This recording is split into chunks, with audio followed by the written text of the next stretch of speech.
Ils sont sous les ordres. Parti pour ce 4e rendez-vous, le prix président Florent Bellamy, 1900 mètres à parcourir. Course réservée aux jockeys amateurs.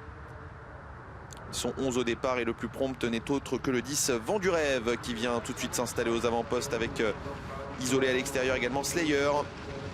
Le numéro 3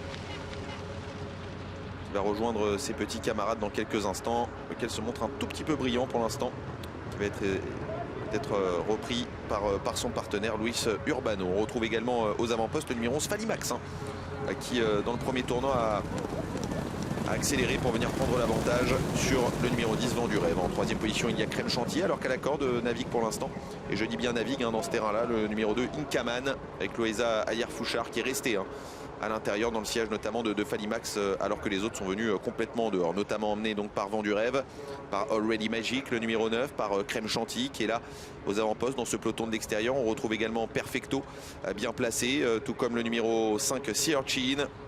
Plus en dehors il y a Slayer le numéro 3, c'est un petit peu posé sous la main de son jockey, alors que Grand Kiss patiente ensuite en 7-8e position. Le wagon de la corde a perdu beaucoup de temps, notamment Inkaman et Falimax. Ça va être dur pour Inkaman qui se retrouve maintenant en dernière position pour aborder le tournant final. Avec Falimax qui a repris le meilleur maintenant avant du rêve pour sortir bientôt du tournant final. Grand Kiss vient en 3-4e position avec des ressources avec Sea Urchin à l'extérieur, avec également un petit peu plus loin Perfecto. Crème Chantilly n'est pas loin alors que Coroshop semble avoir beaucoup de ressources à l'arrière du peloton mais n'est pas encore lancé par Antoine Gourdin.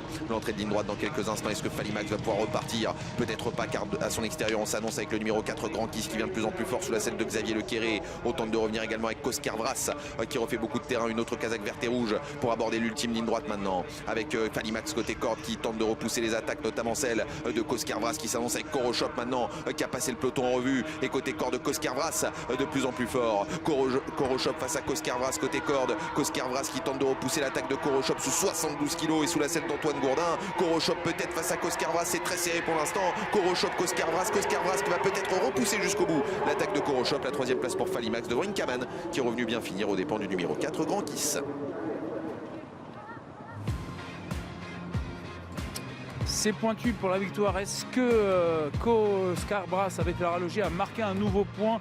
Peut-être que la corde a réussi à résister à Coroshop qui malheureusement sera une nouvelle fois placé, peut-être le 6 devant l'As. Ensuite on a Falimax le numéro 11 qui va être 3e, et j'ai l'impression que la 4e place va